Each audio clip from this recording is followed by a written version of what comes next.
దివ్యవాణి TV ప్రేక్షకులందరికీ యేసు నామములో శుభాలు తెలియజేస్తూ నా స్వరం యేసు కోసమే అనే దివ్యవాకు కార్యక్రమానికి మిమ్మల్ని అందరినీ ప్రేమతో ఆహ్వానిస్తూ ఉన్నాము.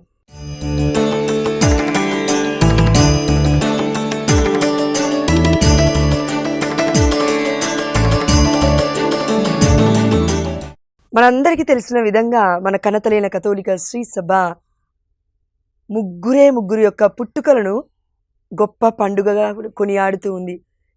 ఎవరి యొక్క పుట్టినరోజులను? మొట్టమొదటిగా యేసుప్రభుల వారి యొక్క పుట్టినరోజు క్రిస్టమస్గా, అదేవిధంగా అమ్మ మరియ తల్లి యొక్క పుట్టుకను సెప్టెంబర్ 8వ తారీఖున, జూన్ నెల 24వ తారీఖున మనం కొనియాడుతూ ఉన్నాము. బప్తిస్మా యోహాను గారి యొక్క పుట్టిన పండుగను మనం కొనియాడుతూ ఉన్నాము. The nativity of the John the Baptist, బాప్తిస్మా యోహాను గారి యొక్క పుట్టినరోజుని ఒక పండుగగా మన కనతలైన కథోలిక శ్రీ సభ కొనియాడుతూ ఉంది. అదేంటి? యేసుప్రభుల వారంటే దేవుడు, సంపూర్ణంగా దేవుడు, సంపూర్ణంగా మానవుడు. కాబట్టి క్రిస్టమస్ని ఘనముగా కొనియాడుతూ ఉన్నాం ప్రపంచవ్యాప్తంగా. మరియ తల్లి అంటే దేవుణ్ణి కనింది కాబట్టి ఆ తల్లి యొక్క పుట్టుకలో కూడా ఏ పాపము లేదు అని మన కనతలైన కథోలిక శ్రీ సభ సాంప్రదాయ ఆధారాల ప్రకారం, చారిత్రక ఆధారాల ప్రకారం మనకి అందిస్తూ ఉంది. మనం నమ్ముతున్నాము, విశ్వసిస్తున్నాము, పండుగను కొనియాడుతున్నాము. మరియ తల్లి యొక్క పుట్టినరోజు కూడా మనం కొనియాడుతున్నాము. అయితే మరి బప్తిస్మా యోహాను గారిలో ఉన్న గొప్పతనం ఏంటి? ఆయన యొక్క పుట్టుకను ఎందుకు కొనియాడాలి అని అంటే, ప్రియమైన దేవుడి బిడ్డలారా, మనందరికీ తెలుసు ఆది కాండములో ఆదాము ఏవ వల్ల ఈ లోకానికి పాపము, శాపము, వేతనముగా మరణం వచ్చింది అని. అయితే రెండవ ఆదామైన యేసుప్రభుల వారి వల్ల, రెండవ ఏవ అయిన మరియ తల్లి వల్ల ఈ లోకానికి రక్షణ వచ్చింది అని, విమోచన, విడుదల కలిగింది అని, మోక్షము ఆ యొక్క పరిశుద్ధతకి గుర్తుగా ఉంది అని, మనలందరినీ కూడా ఆ దేవాది దేవుడు పాపం అనే ముళ్ళును విరిచేసి మోక్షం అనే ద్వారాన్ని తన రక్త ప్రోక్షణ ద్వారా ఇచ్చాడు అని మన కనతలైన కథోలిక శ్రీ సభ మనందరికీ బోధిస్తూ ఉంది. అయితే ఇందులో ఈ రక్షణ ప్రణాళికలో అమ్మ మరియ తల్లి యొక్క పాత్ర ఉంది. మరియ తల్లి రక్షణ అని కాదండి, పాత్ర ఉంది, పాత్రధారిణి అని అంటూ ఉంది మన కథోలిక శ్రీ సభ. మనం అర్థం చేసుకోవాల్సిన విషయం ఏంటంటే, దేవుడి యొక్క కృప, అనుగ్రహం అమ్మ మరియ తల్లికి సంపూర్ణంగా దక్కింది. అందుకే గాబ్రియేలు దూత లూకాసు వార్త 1వ అధ్యాయంలో మనం చూస్తూ ఉన్నాము. ఆ యొక్క దూత మరియ తల్లికి దర్శనమిచ్చి చెప్తూ ఉంది, మరియమ్మ భయపడకుము, నీవు దేవుడి అనుగ్రహం పొంది ఉన్నావు, నీవు అనుగ్రహ పరిపూర్ణురాలవి, ఏలిన వారు నీతో ఉన్నారు. ఆమేన్, హల్లెలూయా. అదే అనుగ్రహాన్ని బాప్తిస్మా యోహాను గారు ఎప్పుడో పొందుకున్నారు కదండి. అంటే ఏంటి దానికి అర్థము అంటే, జకరియా, ఎలిజబెత్తమ్మలు కడు వృద్ధులు. లూకాసు వార్త 1వ అధ్యాయము 1వ వచనం నుండి మనం 25 వచనాల వరకు కూడా చదివితే, అక్కడ వారిద్దరూ నీతిమంతులని, చాలా మంచి జీవితాన్ని జీవించారు అని, దేవుడికి ఇష్టలుగా బ్రతికారు అని, కడు వృద్ధులుగా ఉన్నారు, గొడ్రాలు అని పరిశుద్ధమైన గ్రంథం చెప్తుంది. కానీ దేవుడు వారిని దర్శించాడు. దేవుడు వారికి ఒక మంచి పన్నంటి బిడ్డనిస్తూ ఉన్నాడు. ఆ కుమారుడి పేరు ఎవరయ్యా అని చూస్తే బప్తిస్మా యోహాను గారు. మరి ఒరిజినల్ సిన్ అనేది, మొదటి ఆదాము, మొదటి ఏవ దగ్గర ఉన్న ఆ యొక్క పాపం అనేది మరియ తల్లికి అంటలేదు, యేసుప్రభుల వారికి అంటలేదు. ఎందుకంటే పరిశుద్ధాత్మ దేవుడు ప్రత్యేకించుకున్నాడు. అదేవిధంగా మరి బప్తిస్మా యోహాను గారిని కూడా ప్రత్యేకించుకున్నాడా? అవును. ఒరిజినల్ సిన్ అనేది, యాక్చువల్ సిన్ అనేది, ఆ యొక్క ఆదాము ఏవ నుంచి వచ్చిన వంశపారంపర్యంగా వచ్చిన ఈ యొక్క పాపం అనేది బప్తిస్మా యోహాను గారికి అంటకుండా దేవుడు కాపాడుకున్నాడు అని చెప్పగలగాలి మనం. ఎక్కడున్నాయి ఆధారాలను చూస్తే లూకాసు వార్త 1వ అధ్యాయము 14వ వచనం నుంచి మనం చూద్దామండి. ఇక్కడ జకరియా దేవాలయములో ధూపమేస్తూ ఉన్నప్పుడు దేవుడి సన్నిధిలో దివ్య మందసనాథుడికి ఆ సమయంలో దేవదూత దర్శనమిస్తూ ఉంది బలిపీఠం పక్కనే. ఆ సమయంలో ఇలా మనం చూస్తున్నాం వాక్యము, నీవు ఆనందముతో ఉప్పొంగెదవు. దేవదూత జకరియాతో పలుకుతున్న మాట, అతని జన్మ అనేకులకు సంతోషణ కారణమగును. ఎవరి గురించి? బప్తిస్మా యోహాను గారి గురించి దేవదూత చెప్తున్నాడు తన తండ్రి అయిన జకరియాతో. ప్రభు దృష్టిలో అతడు గొప్పవాడగును.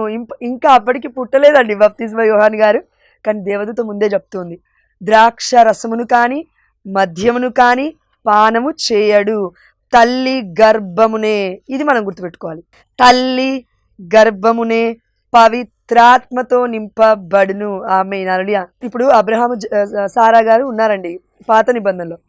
దేవాది దేవుడు అన్నాడు కదా, వచ్చే ఈ సంవత్సరం లోపు మీకు 12 బిడ్డను దేవాదేవుడు ఇవ్వబోతున్నాడు, మీరు నమ్మాలి అని విశ్వసించాలని చెప్పాడు.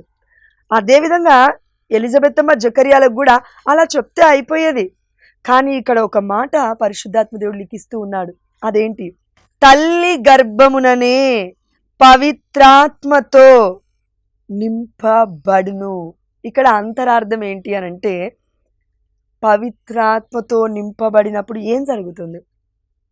ఇప్పుడు మామూలుగా మనం అందరం తల్లి గర్భంలో ఉన్నప్పుడు జరిగే ప్రక్రియ అనేది ఈ యొక్క పరిశుద్ధమైన గ్రంథంలో దేవుడే మనందరికీ జన్మనిస్తున్నాడు, అవునా? తల్లి గర్భంలో మనల్ని సృష్టిస్తూ ఉన్నాడు, అవునా? అందుకే 127వ కీర్తన 3వ వచనం సెలవిస్తుంది, పుత్రులు ప్రభు ఇచ్చు వరము, తనయులు దేవుని బహుమానం, గర్భఫలము యెహోవా ఇచ్చు స్వాస్థము.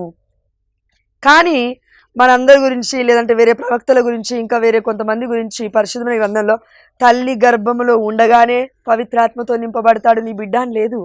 కానీ అమ్మ మరియ తల్లి విషయంలో ఇదిగో అలా ఎలా జరుగుతుంది అని మరియ తల్లి ఆ యొక్క దేవదూతని ప్రశ్నించినప్పుడు లూకాసు వార్త 1వ అధ్యాయం 35వ వచనం మనం చూస్తున్నాం, పవిత్రాత్మ నీపై వేంచేయును. చూడండి, అంటే పరిశుద్ధాత్మదుడు ఏం కార్యం చేస్తున్నాడు అక్కడ అంటే గర్భఫలాన్ని ఇస్తూ ఉన్నాడు. గర్భఫలము పరిశుద్ధాత్మ దేవుడి ప్రభావం వల్ల పుడుతూ ఉన్నాడు మన పరిశుద్ధమైన బాలయేసు. అదే విధంగా ఇక్కడ ఆల్రెడీ జకరియా ఎలిజబెత్తమ్మ గారికి దేవాతి దేవుడి యొక్క ప్రణాళిక చొప్పున దేవుడే గర్భఫలాన్ని ఇస్తూ ఉన్నాడు. అంత మాత్రాన కాదండి, మొదటి ఆదాము మొదటి ఏవ యొక్క పాపము, ఆ యొక్క మరణం అనే వేతనము ఆల్రెడీ ఉంది వారి యొక్క జీవిత విధానంలో. ఎందుకంటే వారు కూడా మొదటి ఆదాము మొదటి ఏవ నుండే కదా వచ్చింది మనలాగా. అప్పుడు దేవుడు ఒక కార్యాన్ని చేస్తున్నాడు. అదేంటంటే ఇదిగో తల్లి గర్భమున ఉన్నప్పుడే బప్తిస్మా యోహాను పవిత్రాత్మతో నింపబడతాడు. ఆల్రెడీ నింపబడ్డాడు అని లేదండి ఇక్కడ వాక్యము, నింపబడును అని ఉంది. మరి ఎప్పుడు జరిగింది ఈ యొక్క అద్భుతమైన కార్యం అంటే లూకాసు వార్త 1వ అధ్యాయము 41వ వచనము మరియు 44వ వచనం మనం చూస్తూ ఉన్నాము. ఇక్కడ అమ్మ మరియ తల్లి ఆల్రెడీ కన్సీవ్ అయ్యింది. యేసు ప్రభువారు బాలయేసు గారు అమ్మ మరియ తల్లి గర్భములో ఉన్నారు. ఎప్పుడైతే అమ్మ మరియ తల్లి ఇదిగో నేను ప్రభు దాసురాలను, నీ మాట చొప్పున నాకు జరుగును గాక అని అన్న వెంటనే మరియ తల్లి ఆ యొక్క వాగ్దానాన్ని స్వీకరించిన వెంటనే షీ కన్సీవ్డ్, మరియ తల్లి గర్భము ధరించింది. అంటే మనం విశ్వసిస్తేనే కదండి ఏదైనా జరిగేది. అమ్మ మరియ తల్లి విశ్వసించింది కాబట్టి ఆల్రెడీ జరిగిపోయింది. దాని తరువాత అమ్మ మరియ తల్లి ఎలిజబెత్తమ్మ ఇంటికి వెళ్తూ ఉంది. ఆ రోజులలో మరియమ్మ యూదయాసీమలో పర్వత ప్రాంతము గల ఒక పట్టణమునకు త్వరతముగా ప్రయాణమైపోయాను. దాని తర్వాత మరియ తల్లి శుభవచనములు పలుకుతున్నప్పుడు గొప్ప అద్భుతం జరిగింది. ఇప్పుడు మరియ తల్లి గర్భంలో ఎవరున్నారండి? యేసు ప్రభువారు ఉన్నారు. ఎవరి ద్వారా అమ్మ మరియ తల్లి గర్భము ధరించింది? పరిశుద్ధాత్మ శక్తి ద్వారా, ప్రభావం వలన. మరియ తల్లి ఏ శక్తితో నింపబడుతుంది? సర్వోన్నతుని శక్తి నిన్ను ఆవరించును. అంటే దివ్య మందసమై, హోలీ టబర్నకల్గా దివ్య మందసముగా అమ్మ మరియ తల్లి కదిలి వారింటికి వెళ్తూ ఉంది. అంటే తండ్రి, కుమార, పరిశుద్ధాత్మ యొక్క సన్నిధిని మోసుకొని అమ్మ మరియ తల్లి ఇప్పుడు ఎలిజబెత్తమ్మ గారి ఇంటికి వెళ్తుంది. ఈ సందర్భంలో అమ్మ మరియ తల్లి ఎప్పుడైతే తన నోటి నుండి శుభవచనములు పలికిందో ఆ శుభవచనములు ఎలిజబెత్తమ్మ చెవిన పడగనే ఆమె గర్భమందలి శిశువు గంతులు వేసెను. ఆమె పవిత్రాత్మచే పరిపూర్ణురాలాయెను. ఆమె హల్లెలూయా. ప్రియమైన దేవుడు బిడ్డలారా, పాత నిబంధనలో దావీదు గారు దివ్య మందసం ముందు, అంటే దేవుడి సన్నిధి ముందు గంతులు వేశాడు. ఇక్కడ కొత్త నిబంధనలో దివ్య మందసం అమ్మ మరియ తల్లి దేవుడి సన్నిధిని మోస్తుంది, దేవుణ్ణి కంటూ ఉంది, దేవుణ్ణి మోస్తూ ఉంది. కాబట్టి ఈ నిజమైన అమ్మ మరియ తల్లి యొక్క దివ్య మందసం ముందు ఇక్కడ ఎవరు నాట్యమాడుతున్నారు అనంటే తల్లి గర్భములో ఉన్న బప్తిస్మ యోహాను గారు గంతులు వేస్తూ ఉన్నారు. అంత మాత్రమే కాదండి, మరి కుమారుడు లోపల గంతులు వేస్తున్నాడు, గర్భంలో ఉన్న కుమారుడు. మరి ఎలిజబెత్తమ్మ గారు కూడా కాముగా ఉన్నారా అంటే లేదు, ఆమె పవిత్రాత్మచే పరిపూర్ణురాలాయను. ఆమె నరులియా. దాని తర్వాత ఎలుగెత్తి ఇట్లు పలుకుతూ ఉంది. ఆనాడు ఎలుగెత్తి పాత నిబంధనలో దివ్య మందసం ముందు నాట్యమాడిన దావీదు ఎలుగెత్తి గీతాలు పాడుతూ ఉన్నాడు, దేవుడికి స్తుతుల్ని అర్పిస్తూ ఉన్నాడు, కీర్తనలు పాడుతూ ఉన్నాడు. ఈనాడు ఇక్కడ ఎలిజబెత్తమ్మ గారు గొంతెత్తి పలుకుతూ ఉంది. అది ఏంటి అనంటే 44వ వచనము, నీ వందన వచనములు నా చెవిన సోకగనే నా గర్భమందలి శిశువు ఆనందము చే గంతులు వేసెను. ఆమేన్, హల్లెలూయా. అదేంటండి, ఇక్కడ డైరెక్ట్గా పరిశుద్ధాత్మ చేత నింపబడ్డాడు అని లేదు కదా. ఆనందము చే గంతులు వేశాడు, కుమారుడు గర్భములో ఉన్నాడు అని ఉంది కదా. అని అంటే ఆనందం అంటే ఏంటండి? జాయ్ అంటే పరిశుద్ధాత్మ ఫలం.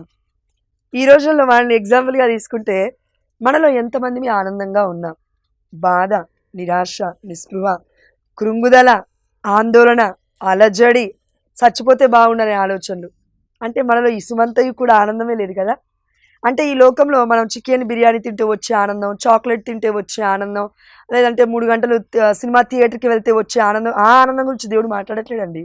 అది అశాశ్వతమైన కొద్దిసేపు ఉండే ఆనందం. కానీ దేవుడి పరిశుద్ధాత్మ శక్తితో మనం నింపబడినప్పుడు మనకి దేవుడిచ్చే ఆనందం పేరు ఏంటి అంటే ఇటర్నల్ జాయ్, శాశ్వతమైన ఆనందం. ఇది పరిశుద్ధాత్మతో మనం నింపబడినప్పుడు మాత్రమే ఆ ఆనందం ఎవ్వరూ తీసేయలేరు. ఈ ప్రపంచంలో ఏ మానవుడి వల్ల అవ్వదు, ఏ దుష్టుడి వల్ల అవ్వదు, ఏ వ్యక్తి వల్ల అవ్వదు, కేవలం దేవుడి వల్ల మాత్రమే అవుతుంది. దేవుడే ఆ ఆనందాన్ని పరిపూర్ణంగా ఇవ్వగలడు. దేవుడే ఆ ఆనందాన్ని తీసేయాలంటే తీసేయగలడు మన దగ్గర నుంచి. దేవుడికి తప్ప ఎవ్వరికి కూడా ఈ లోకంలో ఆ అధికారం దేవుడు ఇవ్వలేదు. అందుకే పరిశుద్ధాత్మ దేవుడి యొక్క ఫలము ఆనందం.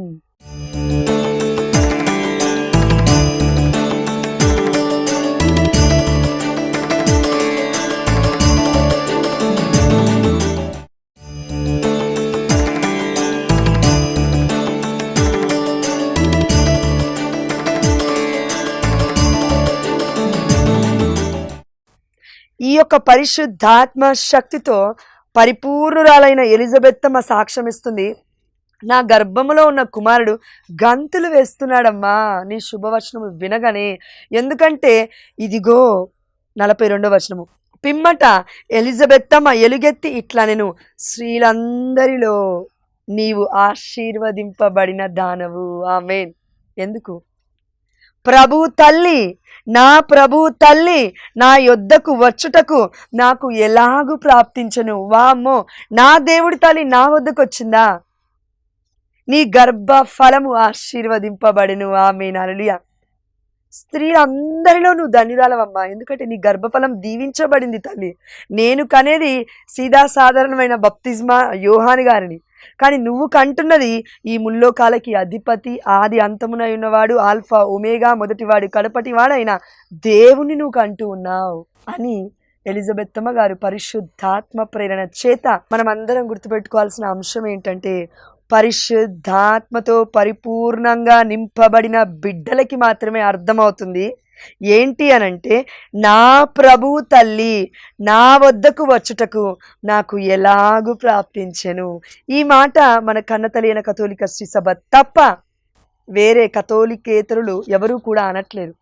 ఎందుకు అంటే పరిశుద్ధాత్మలో ఉన్న సత్యము, పరిశుద్ధాత్మతో ప్రేరేపింపబడితే సత్యం అర్థమవుతుంది. ఆధ్యాత్మికమైన కనులు తెరవబడతాయి, ఆధ్యాత్మికమైన చెవులు తెరవబడతాయి, ఆధ్యాత్మికమైన హృదయం రాతి గుండె మాంసపు ముద్దగా మారి దేవుడు చెప్తున్న సత్యమైన బోధనలు అర్థమవుతాయి.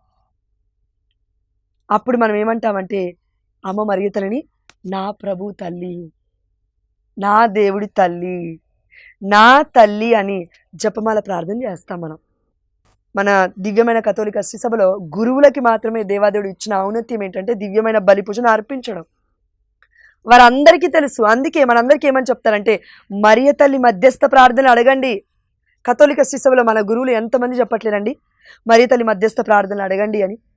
మా ప్యారిష్లో, Sitaphalmandi ప్యారిష్లో, hour lady of perpetual help చర్చ్లో రెవరెండ్ ఫాదర్ ఆనంద్ గారు ఇప్పుడు ఉన్న నొవినా డేస్ ప్రార్థనలు జరుగుతూ ఉన్నాయి. నొవినా డేస్ ప్రార్థనలో అమ్మ మరియ తల్లి గురించే, మరియ తల్లి దేవుడి తల్లి అని, మరియ తల్లి నిత్య కన్యక అని, మరియ తల్లి పరలోక భూలోక రాజ్ఞి అని, మరియ తల్లి వ్యాకుల మాత అని 9 రోజులు నవీన డేస్లో కొనియాడుతూ ఉన్నాం. ఎందుకండి? నా ప్రభువు తల్లి. ఈ లోకంలో ఉన్న పెద్ద పెద్ద మనకంటే మన ఊర్లో ఉన్న వాళ్ళు పెద్దవాళ్ళే వచ్చినప్పుడు అయ్యో కూర్చోండి అని ఎంతో గౌరవం మనం ఇస్తూ ఉంటాము. లేదంటే సినిమా యాక్టర్లు హీరోయిన్ కానివ్వండి, హీరో కానివ్వండి, లేదంటే క్రికెటర్లు కానివ్వండి, ఎవరైనా స్పోర్ట్స్ వాళ్ళు వచ్చినప్పుడు మనం ఎలా చూస్తాం? ఏదో గమ్మత్తుగా, ఏదో అద్భుతంగా, ఆశ్చర్యకరంగా చూస్తూ ఉంటాం. మరి దేవుడి తల్లి గురించి దేవుడు మాట్లాడుతుంటే ఆశ్చర్యం ఉండదా? అద్భుతం ఉండదా? వాక్యం అర్థమైతే అంతరార్థం దానికి ఉందని మనకు తెలిస్తే, వాక్యంలో ఉన్న పరమార్థం మనకు అర్థమైతే ఆశ్చర్యపోవాలి కదా, సత్యాన్ని స్వీకరించాలి కదా. మరి ఎందుకు మనం ఉండివాళ్ళగా ఉన్నాం? మరియ తల్లి మధ్యస్థ ప్రార్థన అడగకుండా మన కన్నతల్లి అయిన కథోలిక శ్రీసభలో మనకి చెప్తూ ఉన్న విధంగా, పాతకాలంలో అండి కుటుంబాలు ఆనందంగా ఉండేటివి. ఫోన్లు లేవు, టెక్నాలజీ అంతగనంగా లేదు, ఈ యొక్క ల్యాప్టాప్లు లేవు, ఈ యొక్క మొబైల్ వరల్డ్ అప్పుడు లేదు, ఈ యొక్క వ్యామోహాలు అప్పుడు లేవు. కానీ ఇప్పుడు అన్ని వ్యామోహాలు. అప్పుడు కుటుంబానికి సమయం ఉంది, అప్పుడు ప్రార్థనకి సమయం ఉంది. మన అమ్మ కాలంలో, మన అమ్మమ్మల కాలంలో, యాన్షియన్స్ డేస్లో అన్ని సమయాలు కూడా ఎంత బాగుండేటివంటే వాళ్ళతో పాటు కూర్చొని ఒక 10 నిమిషాలు దూరదర్శనం చూసేది. ప్రియమైన దేవుడి బిడ్డలారా, ఇవన్నీ మా అమ్మ చెప్పుకుంటూ వచ్చేది నాకు, అందుకే నాకు కూడా తెలుసు. కానీ ఈ రోజుల్లో అందరి చేతులలో ఫోన్లు ఉండేసరికి, అందరి చేతులలో ల్యాప్టాప్లు ఉండేసరికి, అందరు జాబులు చేస్తుండేసరికి ఇంట్లో ఒకరంటే ఒకరికి ప్రేమ లేదు, ఒకరంటే ఒకరికి సమయం లేదు, ఒకరంటే ఒకరు చచ్చిపోయావా, బ్రతికావా, మరి బాగానే ఉన్నావా, అనారోగ్యంగా ఉన్నావా, ఆరోగ్యంగా ఉన్నావా అని అడిగే నాదుడు లేదండి. పక్కనే ఉన్నారు మళ్ళీ భర్త, భార్య, పిల్లలందరూ ఒకటే ఇంట్లో ఉంటారు. ఒకటే ఇంట్లో ఉన్నప్పటికీ కూడా ఎక్కడో 10 దేశాలలో బ్రతుకుతున్నట్లుగా 10 మంది ఫోన్లలో మాట్లాడుకుంటారు, కానీ దగ్గరకు వచ్చి మాట్లాడుకునే వాళ్ళు లేరు. ఆ ఫోన్లో కూడా మాటలు ఉన్నాయండి? లేవు. వాట్సాప్ మెసేజ్లు, హాయ్, హవర్ యు, బాయ్, పుట్టినరోజుకైతే పిలువు, సస్తే సావుకు విలువు. ఇట్లుందండి మన బ్రతుకులు ఈ రోజులలో. ఇలాంటి ప్రపంచానికి మరియ తల్లి గొప్పతనం ఎట్లా అర్థమవుతుందండి? దేవుడి గొప్పతనమే అర్థం అవ్వట్లేదు, ఆ దేవుని కన్నా తల్లి యొక్క గొప్పతనం ఎట్లా అర్థమవుతుంది? వాక్యం సత్యమని తెలుసుకుంటే అర్థమవుతుంది. కాబట్టి ప్రియమైన దేవుడి బిడ్డలారా, మన కన్నతల్లి అయిన కథోలిక శ్రీ సభ ఎప్పుడైతే బప్తిస్మ యోహాను గారు ఎలిజబెత్తమ్మ గర్భములో ఉన్నప్పుడు పవిత్రాత్మచే తాను పరిపూర్ణురాలైందో, అదే సమయంలో బప్తిస్మ యోహాను గారు గంతులు వేస్తున్నారని ఇక్కడ వాక్యాలు మనం చూస్తున్నాం. అంటే పరిశుద్ధాత్మతో నింపబడ్డాడు, అంటే ఒరిజినల్ సిన్, ఆ యొక్క మొదటి ఆదాము ఏవ నుంచి వచ్చిన పాపాన్ని దేవాతి దేవుడు కడిగేశాడు. ఆమేన్, హల్లెలూయా.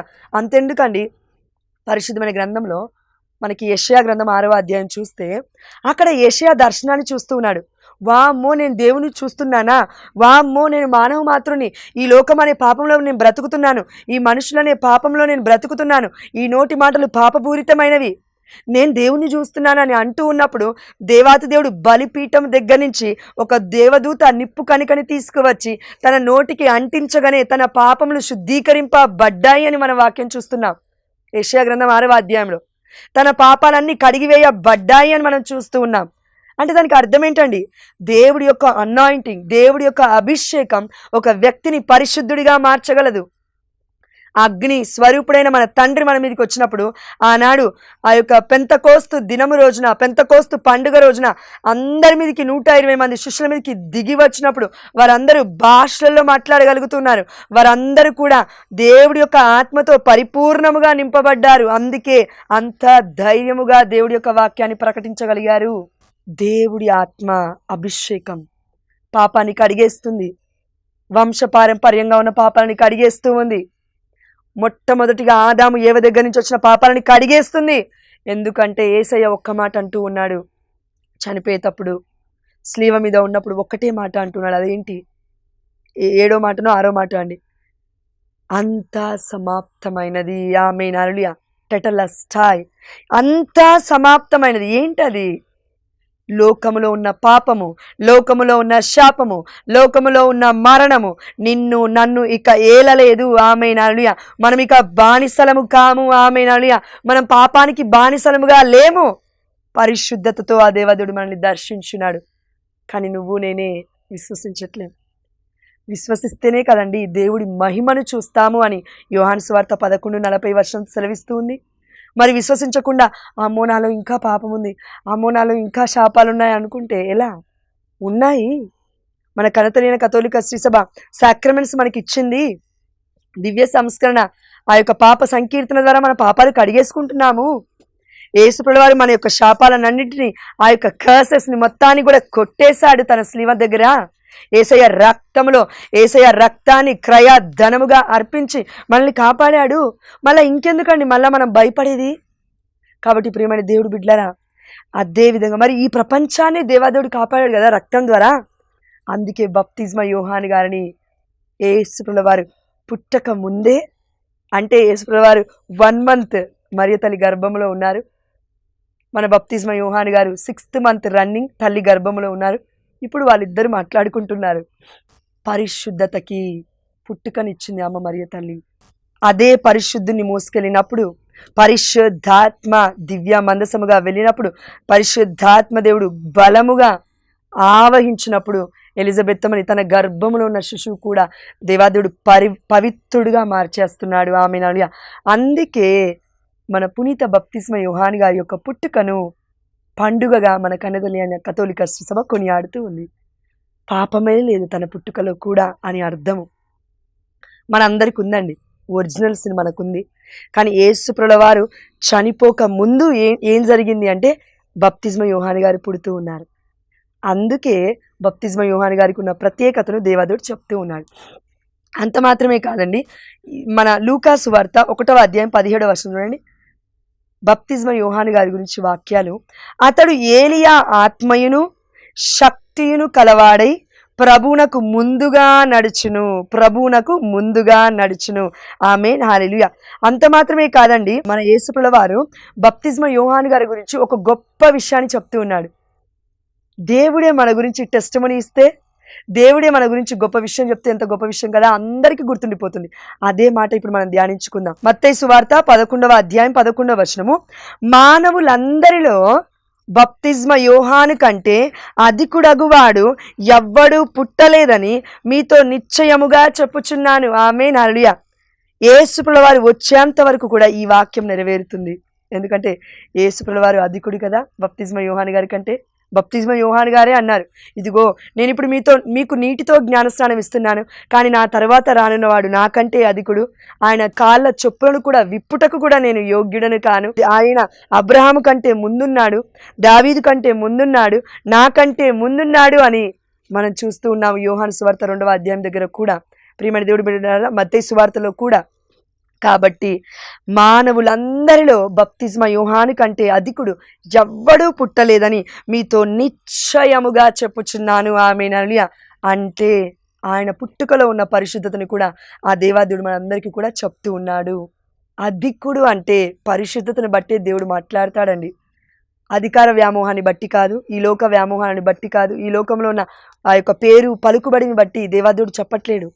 పరిశుద్ధత గురించి మాట్లాడుతున్నాడు. బప్తిస్మా యోహాను గారు ఎంత పరిశుద్ధంగా ఉన్నారని చెప్తున్నా అంటే, మానవులందరిలో బప్తిస్మా యోహాను కంటే అధికుడు ఎవ్వడూ కూడా లేడు అని దేవాతి దేవుడే సాక్ష్యం ఇస్తున్నాడు. ఇది కూడా నిశ్చయముగా యేసుప్రభువు వారు మనందరికీ చెప్తున్నారు. కాబట్టి ఈరోజు బప్తిస్మా యోహాను గారి యొక్క పండుగను కొనియాడుతున్న మనమందరము కూడా బప్తిస్మా యోహాను గారి యొక్క మధ్యస్థ ప్రార్థన ద్వారా మనమును కూడా దేవుడికి ఇష్టలుగా పరిశుద్ధులుగా బ్రతకాలి అని ఆ దేవాదేవుడు కోరుకుంటూ ఉన్నాడు. అదేవిధంగా మనమందరం కూడా పరిశుద్ధంగా జీవిస్తే తప్పక పరలోక రాజ్యాన్ని చేరుతాం. ఒకవేళ ఈరోజు మరణిస్తే తప్పకుండా పరలోక రాజ్యానికి వెళ్తాం. కానీ ఇదే పాపపూరితమైన జీవితాన్ని మనం జీవిస్తే పరలోక రాజ్యం కాదు, నిత్య నరకాగ్నికి మనం వెళ్తాం. ఈ యొక్క ఆత్మ పరిశీలన చేసుకుంటూ, ప్రభువా మేమును బప్తిస్మా యోహాను గారి వల్ల అంత గొప్పలమైతే కాదు, కానీ ప్రతి వారము ప్రతి నెల పాప సంకీర్తన తీస్తూ నీలో అంటుగట్టబడుతూ నీలో జీవించే భాగ్యాన్ని మా అందరికీ దయచేయమని, బప్తిస్మ యోహాను గారి వలె మిమ్మల్ని మేము ప్రకటించుటకు మాకు ప్రేమను దయచేయమని, మేము ఎంత ఎదిగినా ఒదిగి ఉండే కృపను బప్తిస్మ యోహాను గారిలో ఉన్న గొప్ప ఔన్నత్యాన్ని మా అందరికీ కూడా దయచేయమని, ప్రభు నాకంటే అధికుడు గొప్పవాడు, నా దేవుడి యొక్క పాదరక్షకులను కూడా మోయుటకు విప్పుటకు నేను యోగ్యుడను కాను అని, నేను తగ్గింపబడాలి, నా దేవుడు హెచ్చింపబడాలి అని ప్రార్థించుకునే భాగ్యాన్ని, జ్ఞానాన్ని మా అందరికీ దయచేయమని, మా నాథుడైన యేసుక్రీస్తు అతి పరిశుద్ధమైన నామములో మేము అడిగిన ప్రతి ప్రార్థనకి, విన్నపానికి సమాధానాన్ని మీరు వసుగుతున్నారని ఈ వాక్య పరిచర్య ద్వారా మేము విశ్వసిస్తున్నాము మా ప్రియ పరలోకపు తండ్రి.